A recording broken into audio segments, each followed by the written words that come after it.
super excited to have somebody who we have said multiple times over the years is one of the most talented guys in all of music, Charlie Worsham. And I'm not just saying that, Charlie.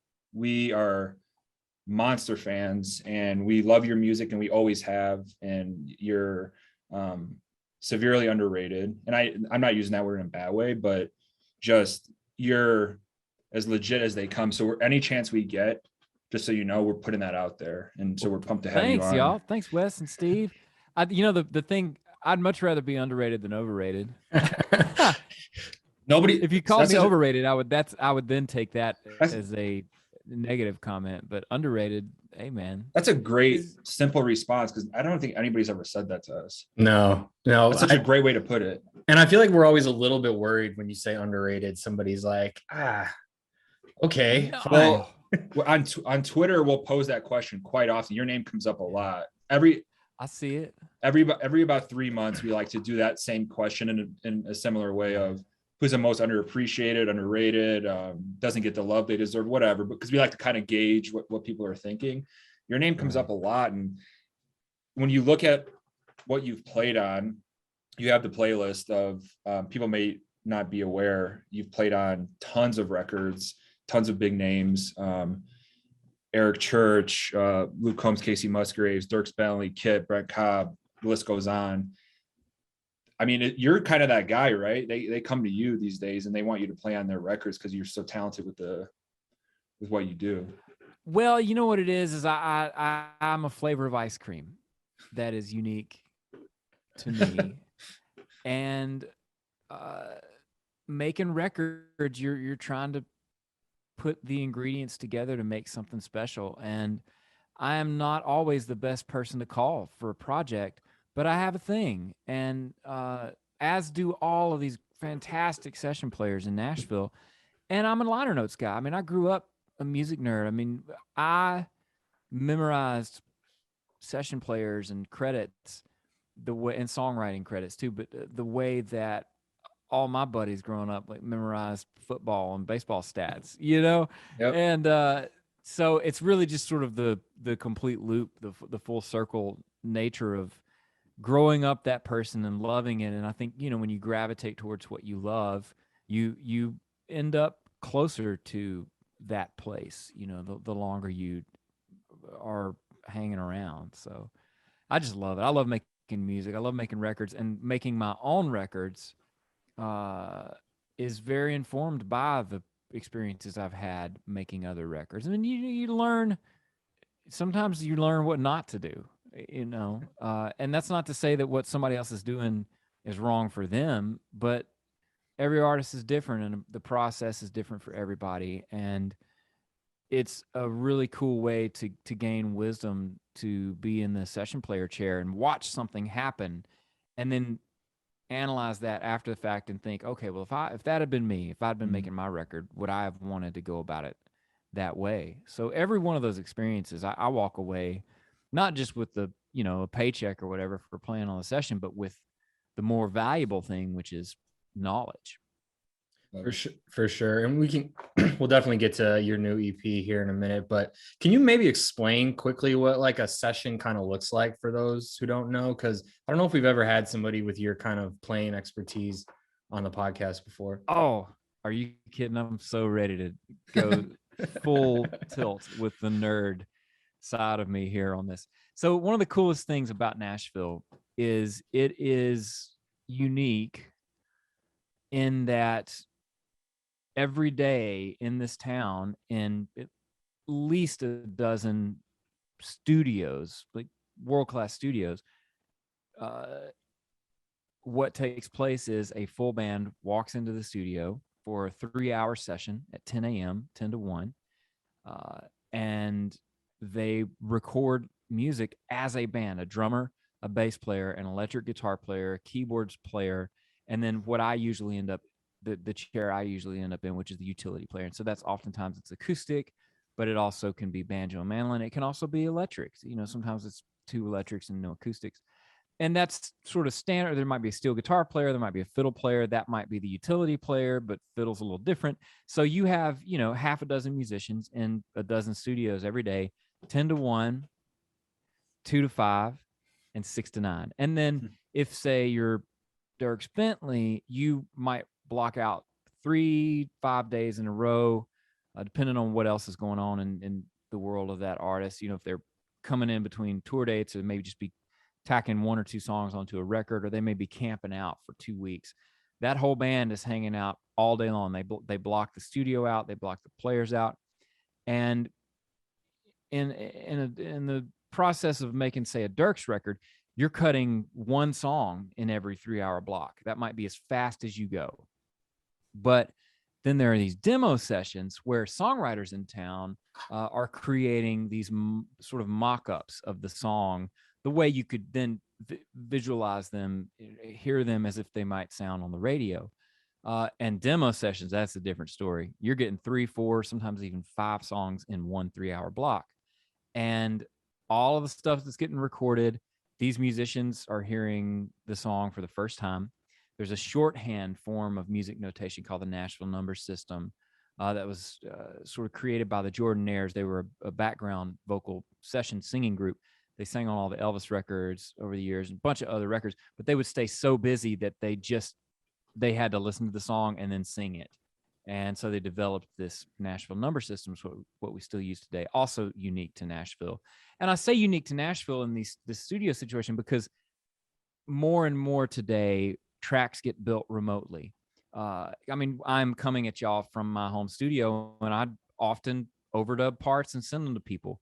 But unlike New York or LA, where it's more common to piece something together remotely, it is more common here in Nashville. It's the only place right now where it's more common to have a full band in the room together. And you play the song maybe once, maybe twice, and then you're moving on to the next one. And it's really wild and fun. And the community of session players is just great. I mean, there are not that many of us. And everybody's got a thing. You know, Rob McNally has a thing. Bukovac's got a thing. Rachel Loy, who plays bass on my stuff and I've known for years, she's got a thing. Everybody's got a certain flavor. And so you cast the band based on the sonic vision you have for the record.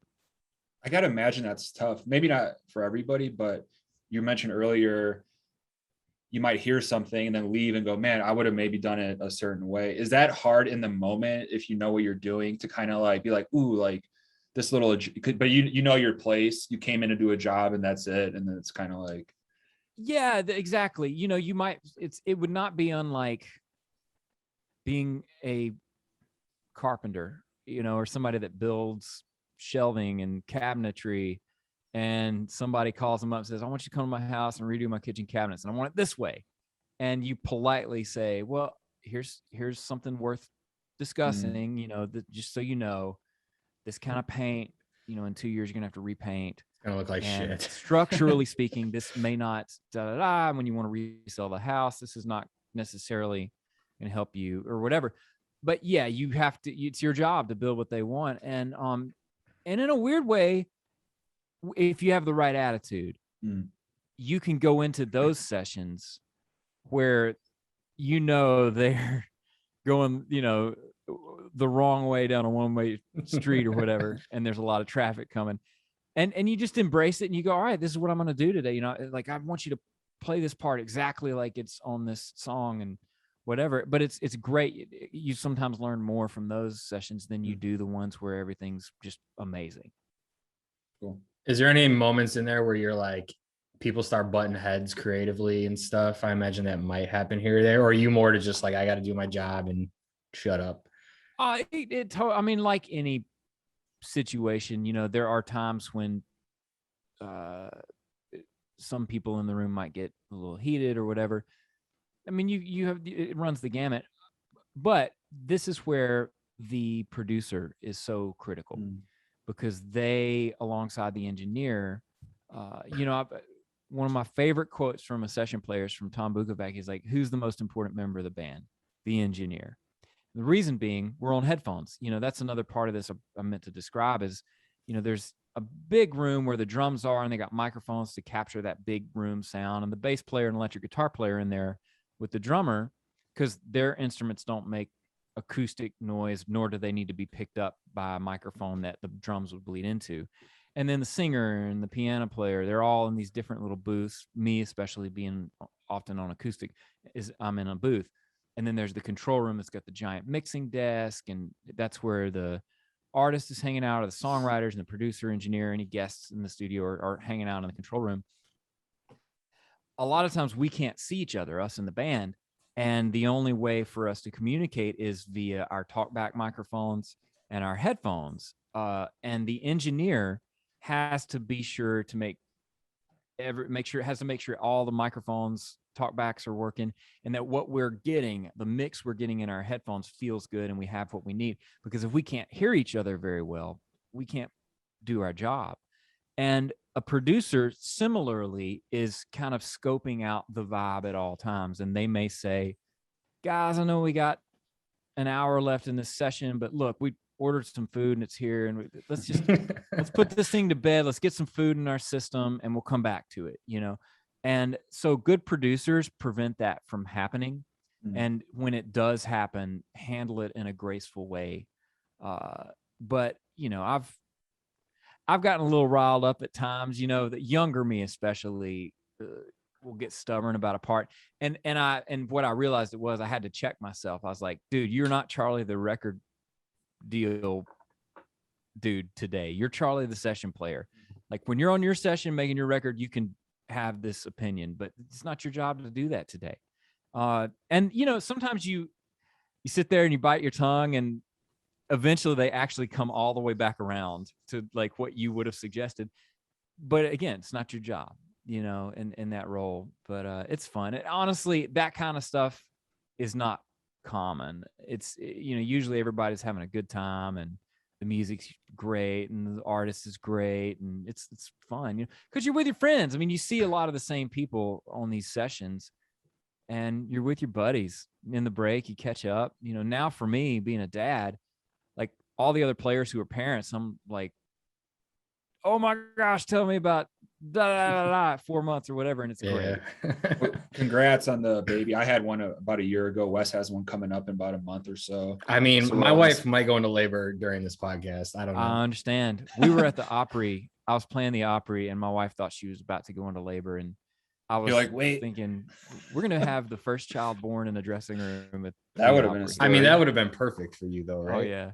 I mean, it was 13 days later, and then after going through the process, we realized like, oh, that wouldn't. Yeah. But it could, you know. Yeah, you never know.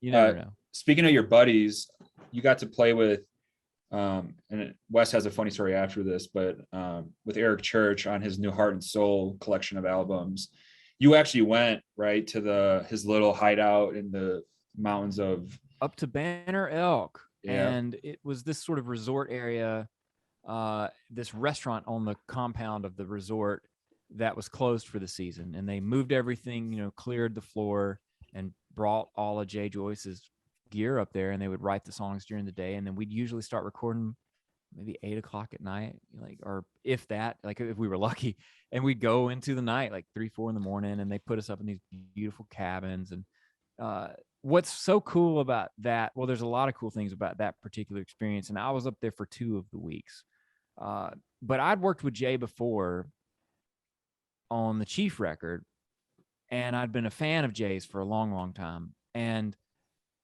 with Banner Elk, I had in the back of my mind all the way up there, not even thinking about Jay necessarily, but he was on my radar.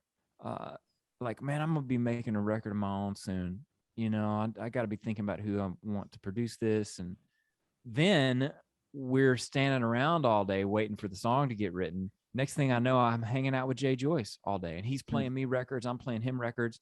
We're having conversations, and through, you know, between the first day of the first week I was there and the last day of the second week I was there, I reached this place where I was like, I got to have Jay produce this record. And we had even started to kind of have loose conversations about what that might look like and his opinions and thoughts. And I love that, because more often than we even realize, records are connected. Different records that you wouldn't even think are connected. Like my previous record, Beginning of Things, from 2017, I was working with one of my best friends in the world, and somebody I've been friends with since college, Eric Massey. But Eric and Frank Liddell had connected to co-produce that project at around that same time, Frank, of course, had been producing Miranda Lambert for years and years. And Frank and Eric are kind of having this moment of like, wow, we got a creative thing going. So here comes Miranda. She's ready to make a record. Next thing we all know, she makes the record in Eric's studio in his backyard in East Nashville. And it's not like I sat everybody down and said, Eric, Frank, Miranda, y'all all meet.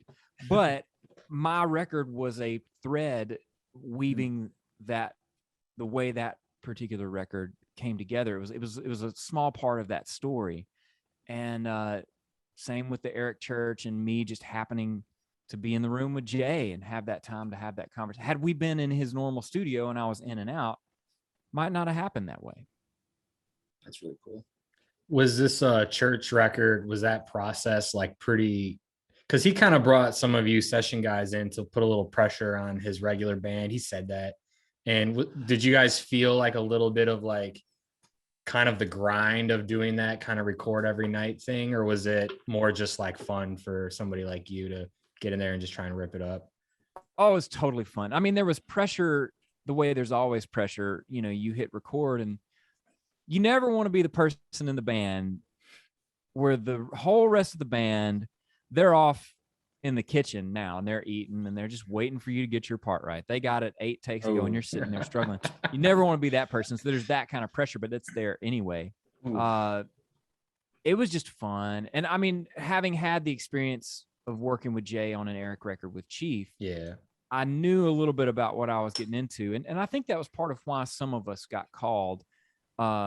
It was like, wow, let's look back at this catalog and let's see places where we did push ourselves out of the comfort zone. And let's try to recreate that, because you do. I mean, think about it. When do you do your best fighting?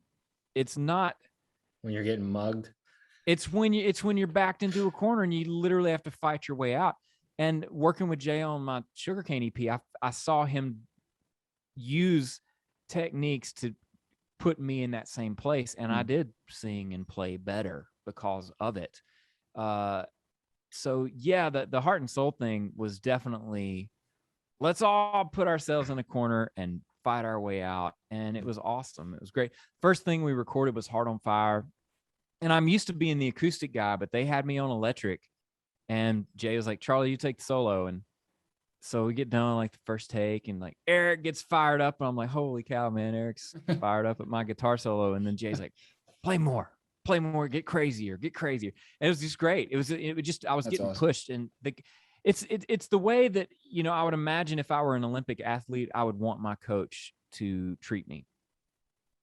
Yeah. You want, like, I think that things have changed over the years with that, like sports you bring up, where they say like the rah coach, like, oh, that doesn't work anymore. But for a lot of people, it does. Like the motivational, like back you in a corner feeling pressure, like operating under pressure. A lot of people do better that way. Some people, you know, shrivel up. But I mean, I can't imagine that's got to be a pretty exciting moment to kind of just get the freedom to kind of fight your way out versus fight your way out. But hey, here's the parameters in which you can do it. Wouldn't be as fun. Yeah, the thing that you hate to hear as a session player is you get done with what you know is a really cool creative part and you nailed it, and then like, oh, that was really cool. Can you make it dumber or whatever? Now, simple is good, less is more.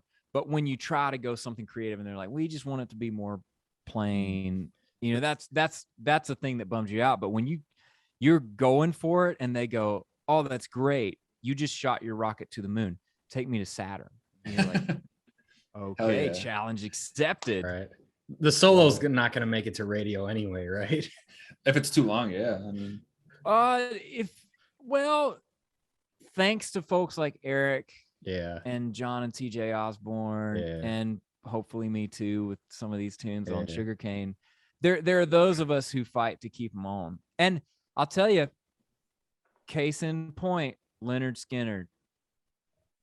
How do you listen to Leonard Skinner and not listen to the solos? And how do you show up for the concert of that song or crank it in your car, listening on the radio or on whatever device, streaming, CD, whatever you got, and not sing along to the solo too? Yeah, if you're doing it right, it's a necessary part of the song.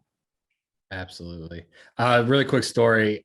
Speaking of Eric Church, quite a few years back at CMA Fest, you did a little pop-up show at Ernest Tubbs, and Yeah. it's like 1,000 degrees in there. Eric showed up, but I went and like day drink on Broadway all damn day, and I'm like, all right, I know Charlie's got this show coming up. I definitely want to be there, and I end up, I'm like, yeah, it starts at like say 6. I don't know what time it started. And I'm like, I can maybe show up at like 5 or something, 5:30, probably be able to get a spot. And I walked in and it was a mob of people. It was packed shoulder to shoulder, and I'm hammered drunk, and I got my CMA press credentials, and I'm like, this says I can get in here. Let me in. And the guy was like, you're not getting in here, dude. It's packed. And I'm like, and I never saw this damn show. But we posted videos about it. I mean, it looked pretty brutal in there, like as far as the heat. Somebody had a way of measuring it, and I think it was 116 degrees. Oh, come on. I would have died anyway. It really was. But all of that was, one of my new songs called For the Love, and it's like my philosophy. Like on my first record, I had a song called Young to See that to me was, sometimes you have songs that I think reincarnate themselves. And for me, Young to See, then my song on Beginning of Things, Cut Your Groove, and now For the Love are all different lifetimes of the same song. And what it is a reminder to myself of why. We ask people, how are you doing and what are you doing? But the question we should ask more often is, why are you doing this? Why are you in this? You go to pitch a thing. Well, let me tell you all about my idea. What's way cooler is if you're like, let me tell you why I'm standing before you to pitch you this thing. And the why of the Ernest Tubb reviving that Midnight Jamboree for me was being a lifetime fan of the record shop, then reading the Ernest Tubb biography and realizing the historical significance. I mean, that was the world's first country music record shop. It wasn't called country music, it was called hillbilly music, and that was not a polite term. It was not meant kindly. And record stores across the country would not carry hillbilly music because they turned their nose up at it. Ernest Tubb believed that people would buy hillbilly music. He campaigned to have the format redefined as country and Western. He's a big reason why it was country and Western instead of hillbilly. And then he built this record shop, and for the first decade he lost money because records were made of the brittle shellac, and most of his business was shipping, and a lot of his orders broke, but he honored every order. And I say all of that to say, so I walk into the Ernest Tubb record shop downtown, because I always do. Since I was a kid and we'd visit town, I'd walk in there and buy records, and the shelves were kind of empty. It looked bad. I was like, man, it looks like we could lose this place. We shouldn't be losing this place. I get to talking to the people that work there. I talk them into bringing this thing together. Turns out I start calling people on the phone and making the asks, and everybody's like, heck yeah, I love that place. And then they get down there and it's 116 degrees, and then they go, oh, I love it even more because the energy of people packed in. And when Vince Gill came up and jammed as he was walking off stage, the guy that ran the whole shebang at the time was like, man, we'd love to have you back. And he goes, well, if y'all have it here, I'm in, Yeah. So there was a thing, but it was not like, I want to steal the headlines of CMA Fest. And it just goes to show you, when you're doing it for the love, to quote the title of one of my songs, it's shocking how the serendipity kicks in. That was well said. I mean, just talking to you, like just your knowledge of the music and the history, like I already feel smarter. We've been doing this a while, obviously, but right. No, it's just great. It's just like you provide a different perspective because it's rare for us to talk to somebody who's as talented and has like the background element that you have with some of these artists, but then also themselves is an amazing artist, like in your own right. Which brings me to the EP Sugar Cane, which is awesome. But one song specifically that Wes and I were talking quite a bit about is Fist Through This Town, which I think can resonate with a lot of people, can resonate with us when we started this as a startup, like the stress that goes into building a business and all the ups and downs and getting jaded and angry. You talk about anger sometimes can be used in a good way. I think I read in one of your quotes, and I'm totally on board with a lot of that. But there's a time where that can flip, right? And that anger can slowly turn into kind of a toxic animosity towards paying attention to what people might be doing, or damn it, we didn't get there. You just talk about that song a little bit in terms of like what it means for you and kind of your journey through this, because you've been playing music your entire life, basically. For sure. Yeah, my whole life I'm playing music, and it all just kind of everything. I'm a big math nerd too. I was captain of the math team in high school. Mu Alpha Theta, where y'all at? And my journey was very mathematical, and what I mean by that is the more I practiced, the better I got. The more gigs I played, the more cash went in my pocket. The more I sang, the stronger my voice became. The better my little cover band that played in bars got, the more our phones rang for even cooler gigs, and we could get paid $600 instead of $400, or Lord, a wedding, which would be like crazy, and so I have this experience all the way up until I'm out there with a record deal. And all of a sudden, that mathematical certainty goes out the window. And it went from kind of being like sports, in that if you're Michael Jordan or LeBron James, you're the greatest athlete in that sport that ever played the game. You're going to be the star player on whatever team has the most pull to hire you and pay you stupid amounts of money. Like, that's just, you rocket to the top of the charts for that game. And music doesn't work that way. It's less tangible. People gravitate to what they gravitate to. Trends change. All of this stuff, it just goes into a different kind of a soup.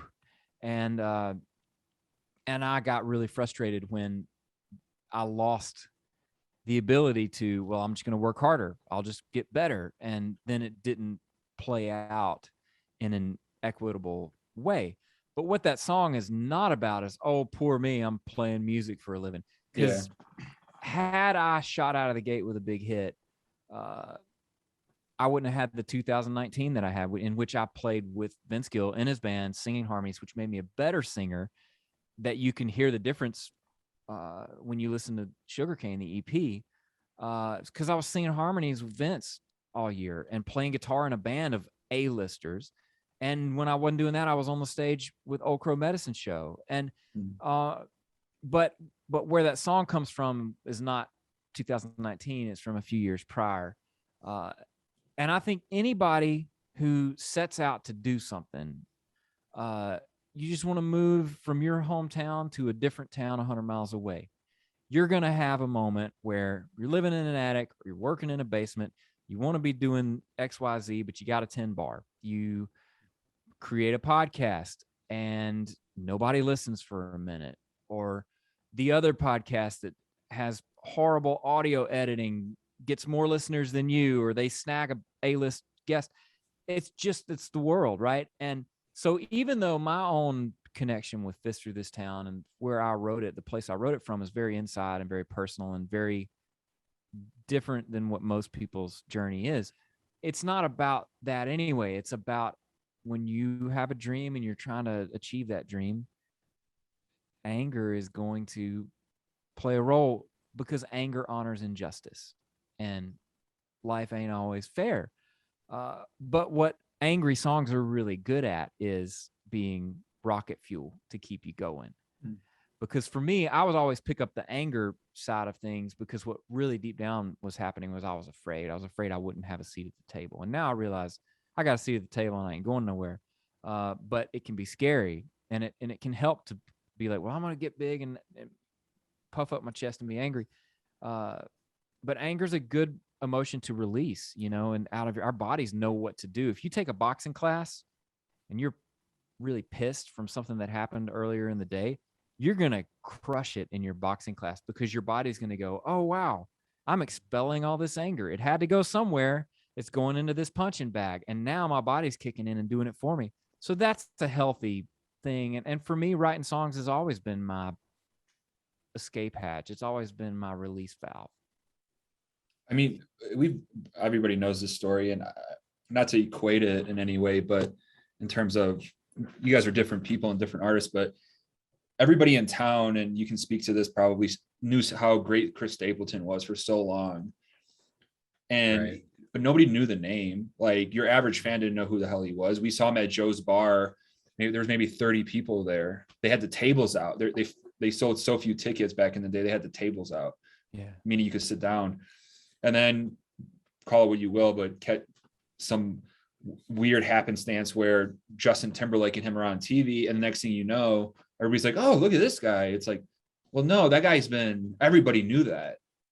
Not, but no, like you guys knew that, but other people just weren't privy to it. So, as fans, I'm like, man, we see it with the grassroots artists, right? Your buddies with Kip Moore, that's a great example. Like these fans of these type of artists, like they know, they get angry. They're like, no, this guy is so much better than some of this trend chasing garbage that you see on TikTok or whatever. And then the fans kind of get it too. Like that anger from the fans kind of probably like motivates the artist, I would think, a little bit. Don't you agree?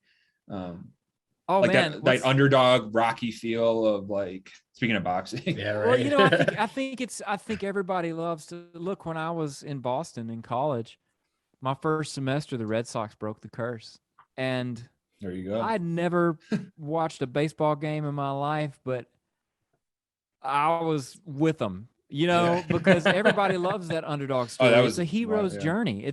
It's time immemorial. It's what we all see ourselves in that too, because there's ultimately something about each of us that the world doesn't necessarily recognize the way that we think it should, or that it deserves to be recognized.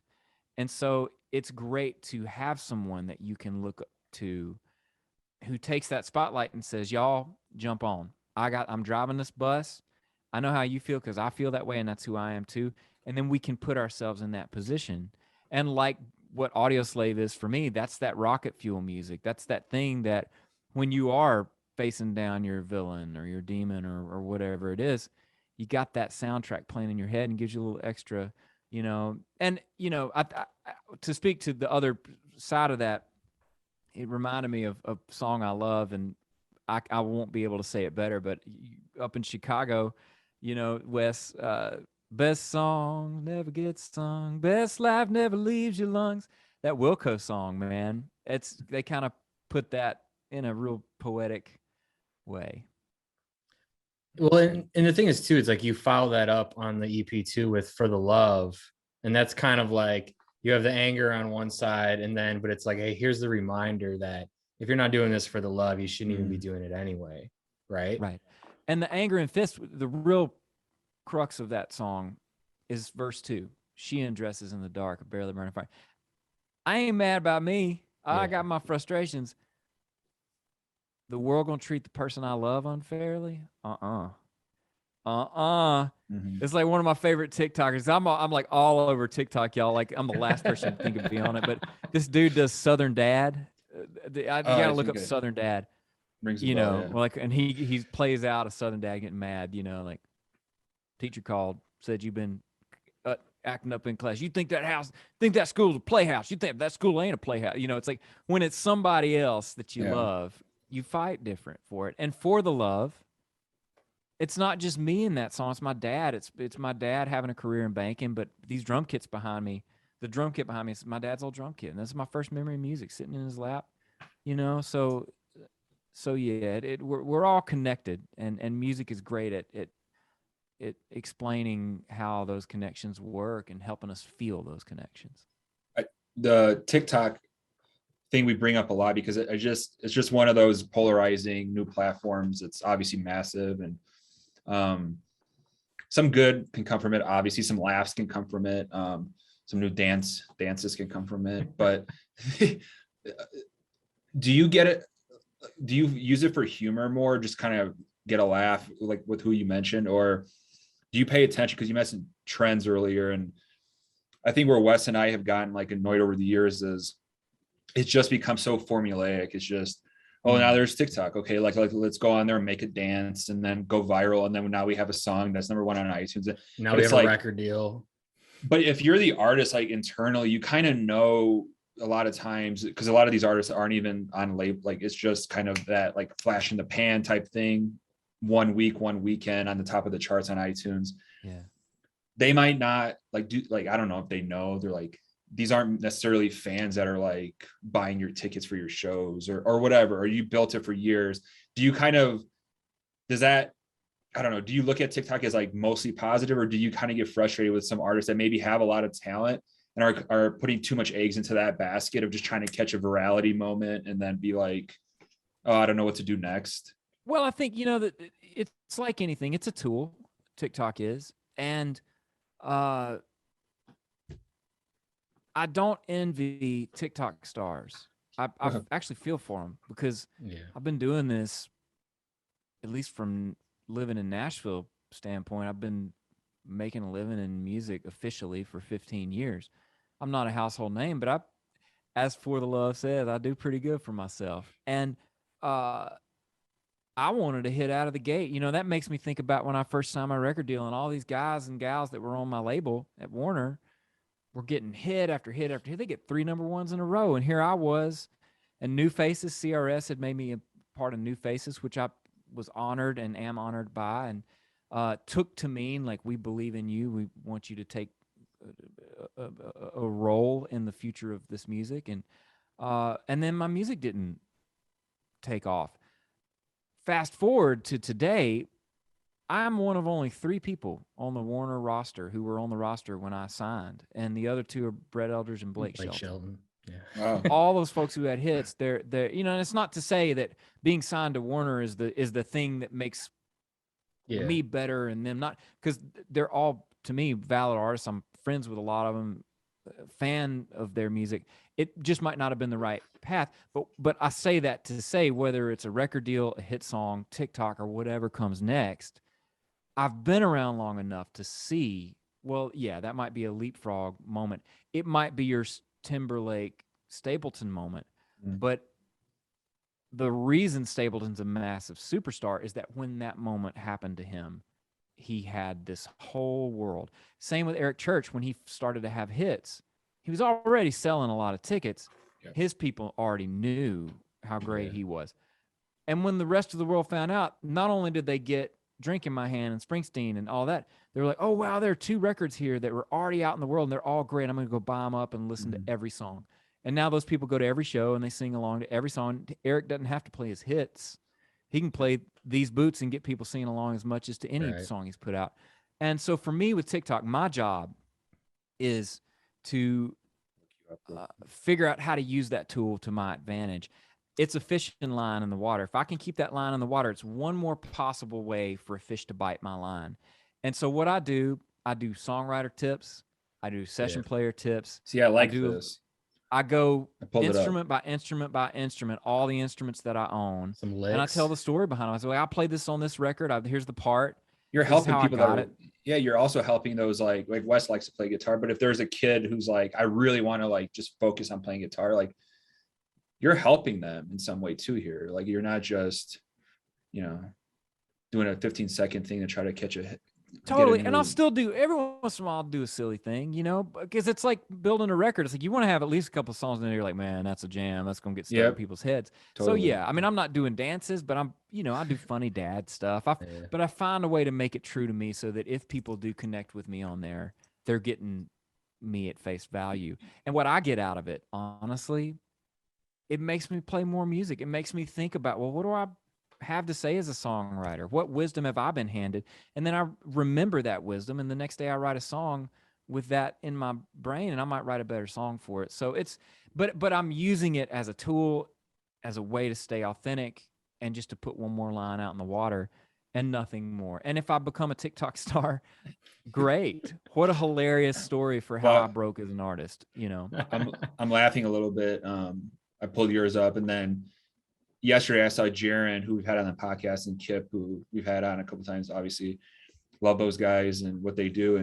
And you guys were out working together and writing or whatever. So we'll ask you about that. But I don't know if there's one artist that comes to mind that probably would like do you think there's anything that could get Kip Moore to actually use TikTok to if there's so one guy hilarious. if there's one guy that I feel like would never be, he's got one video, but his team probably have a clip from his last man video. that TikTok bullshit.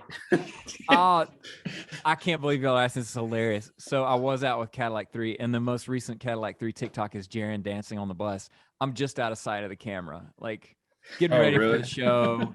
They're rocking Pantera, and he does this silly dance, and one of the crew guys like, "You got it. That's a TikTok, man." It might have been Neil.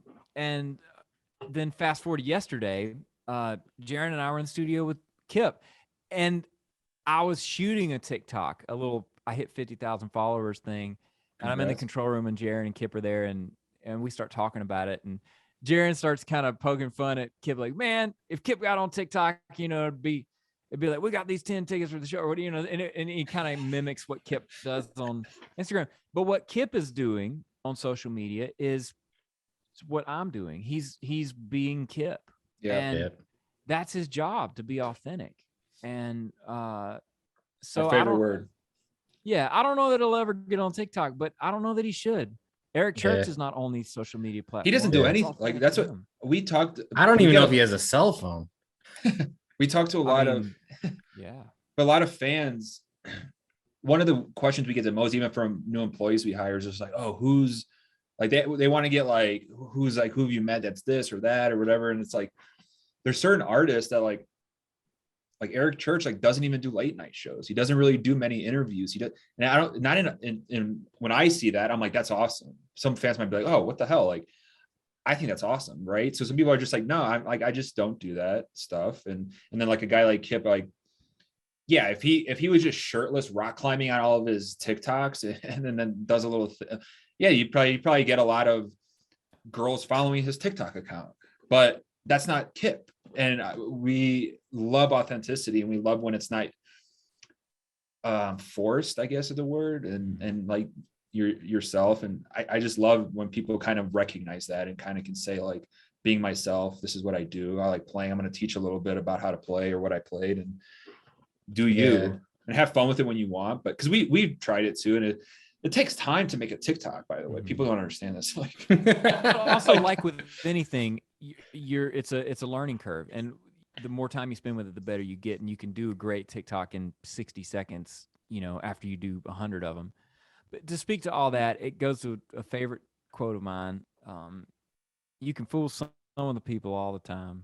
You can fool all the people some of the time, but you can't fool everybody all the time. And what I mean by that is, over the long run, and if you're going to be successful in this business, you've got to be able to be successful for 20, 30 years, or you just need to be really, really careful with your money when you have your big moment.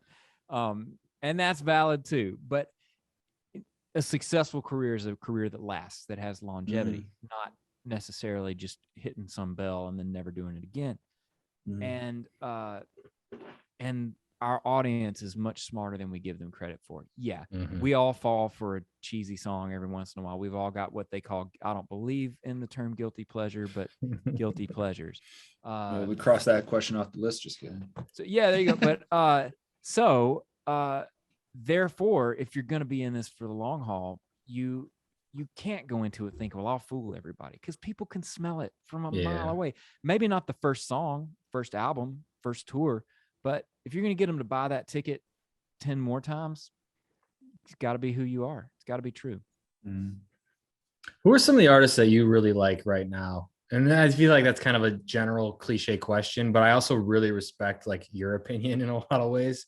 Oh, for sure. I mean, a lot of them are buddies. I mean, I've always been a Brent Cobb fan.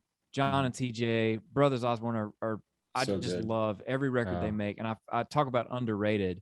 Port St. Joe to me is one of the like album of the year. My pants get real tight when John starts playing guitar, man. Oh, dude, he is a mofo, man. It's so badass. He's scary good. And TJ, his voice, I mean, come on, man. And they write great songs, and their live show is somehow next level every time. So I love them. I admire Keith Urban for continuing to push himself and evolve and maintain this longevity in his career, and he, you know, he'll try something, and sometimes it doesn't always necessarily work. But what I love is that he's trying. He's putting himself in that place of humility, like, well, I don't know, I've never done this before. Let's go for it. And I really respect that. Miranda is similarly, she never makes the same record twice. Yeah. And I've been privy to hear some stuff. Oh my gosh, y'all have me back Future on stuff? after the next. Oh, yeah. Yeah, man, I ain't gonna say nothing. I can't say nothing. Well, hell, that their last thing that was filmed with like like a phone is just the Marfa tapes. That was awesome. See, that's what I'm saying. I mean, Yeah. not a lot of people would just go and do that, but she'll go do that. So I think that's awesome. I wrote with Lainey Wilson recently, and I think love she's it, Lainey. great. There's so many just great artists happening right now. And one of my favorite things, actually, in regards to people I'm digging on, is I do a monthly show on 6:50 a.m. WSM. It's the Aircastle Community Hour, 6 p.m. first Tuesday every month. You can go find me on the archives, past episodes. But for an hour, I'm DJ, and I'll play stuff I played on, like people's records, and tell the story from the studio or whatever. But a lot of times I'm just trying to hit people to cool records that I think deserve a spotlight. And like with TikTok getting me to think more about my playing and songwriting, having a monthly radio show gets me to listen to more music. I love that. Do you dabble in, because we kind of have like a mix now. It almost feels like 50-50, Wes. I don't know, where it's like Texas artists on the podcast, or Red Dirt Texas style, which we love. I've started gravitating a lot more towards that in my last few years of my music listening life, for a lot of reasons. Probably kind of the formulaic Nashville way with some of the mainstream stuff kind of got to me after a while. But do you kind of, country is so vast, with like a Coulter Wallace singing that plains music, and the cowboy, and you got the Tyler Childers, and you got like a Cody Jinks crew, and you have like the Texas guys, like, I mean, the list is. Hey, my wife and I are about to go to the Ryman to see Wade Bowen and Randy. I was going to ask. I think I saw Wade's Wade Bowen's song. Yeah, we had Wade on with Randy. with Randy Rogers. Yeah, we had them on together, and just like those guys are just all so chill and just like so good, and like road warriors. And it's a little bit of a different world. But do you kind of also get involved in that space a little bit when it comes to? Oh yeah, Wade was one of the first people to take me out, riding on his bus, opening his shows. I feel like I get respect in Texas because of him, and I'm grateful for that. And we've written songs together that are on his record. Our son was almost born to Habits. Oh yeah, him and Randy. And did you do the playlist in the room? Oh, I had a playlist in the room. Yeah. My wife was telling me to work on it, and I'm like, I'm just gonna put Chattahoochee on loop, and she's coming out to Chattahoochee. No, my kid's favorite song is Chattahoochee. It's whatever she loves. Give her a couple Rocket Fuel songs, man, because there's gonna be moments she needs that, And then I would just also say, be ready to pivot. Yeah. Oh yeah. I didn't know this until the moment, but we were getting closer to the birth, and I had my phone over here behind me, and we had progressed from Bros to Dirks to Wade and Randy.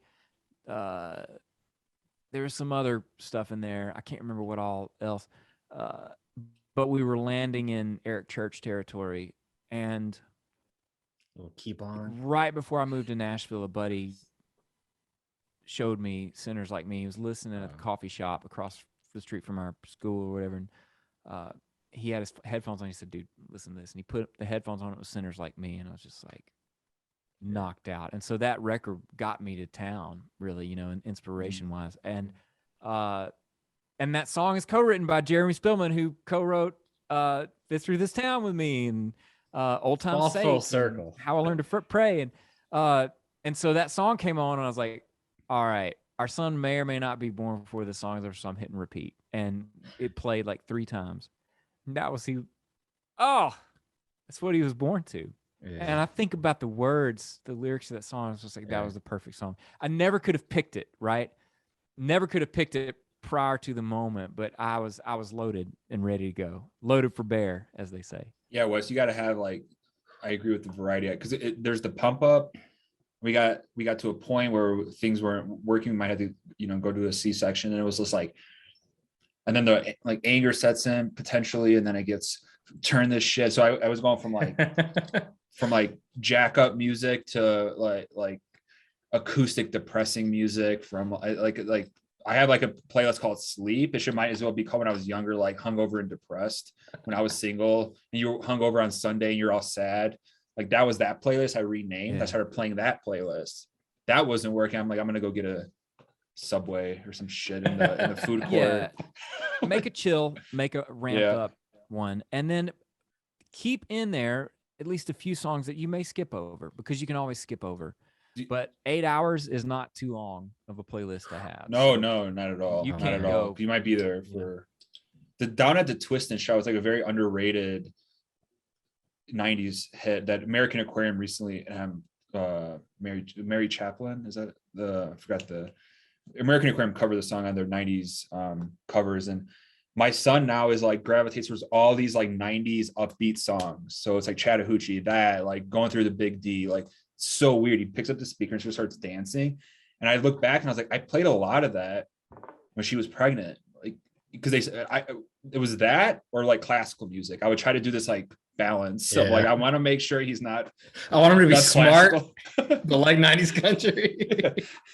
And he likes it. He chills out. We do bath time with classical music, but then when it's Friday before bath time for 2 hours, we're jamming out. We got the crack, like get the beers open and kind of just let him run around with the speaker. And I mean, you'll see that's a fun part about having a kid for me. Like when you start to see them grow and then gravitate. I don't know how old yours is, Charlie, but mine just turned 1 in May. So nice. So you'll start seeing. I feel like after 6 months on, you're like, whoa, what the hell? You're a person.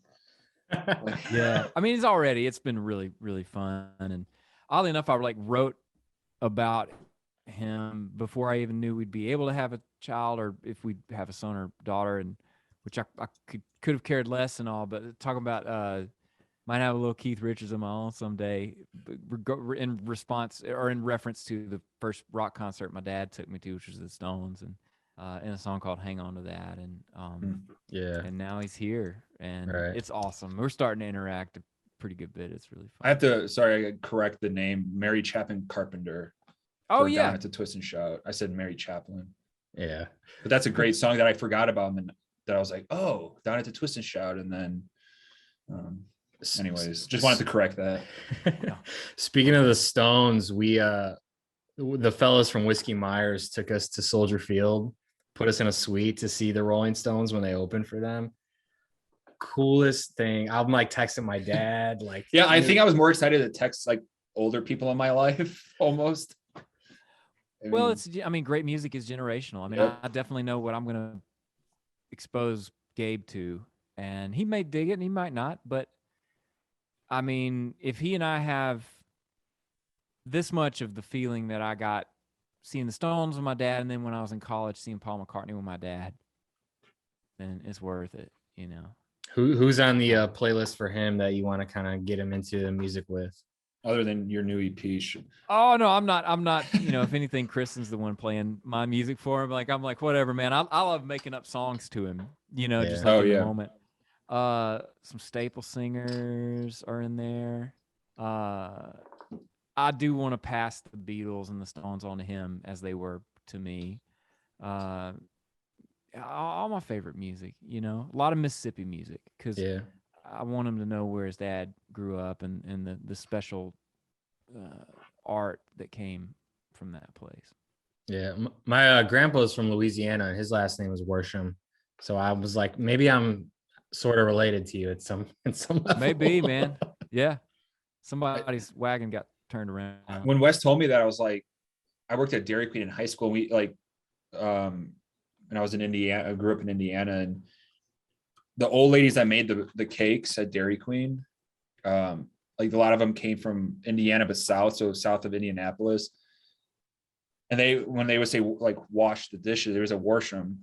So I was like, oh, that's like verb, like exactly the way your last name is spelled is the way these old Southern Indiana ladies would say, go wash the dishes. And I was like, yeah, Worsham. The R and the wash. But I was like, Wes, you need to do 23andMe or whatever. You Right. guys could Yeah, be let's like find out, distant man. I'm on there cousins. somewhere. Yeah, right. No, that'd be great. What do you think? I was gonna say, what do you think like the rest of the year looks like? Are you a little bit worried that touring might get shut down or anything like that? You know, I do worry about that. We've waited so long and we're so close, and it's Right. so easy to prevent at this point, and it'll be really heartbreaking for our industry on top of the heartbreak we've already had. I mean, it's hard to find a crew to go out with you right now because so many of them aren't doing it anymore. And if we have another shutdown, which we would have to do if we hit certain numbers, it's not a political thing. It's just like people's safety kind of thing.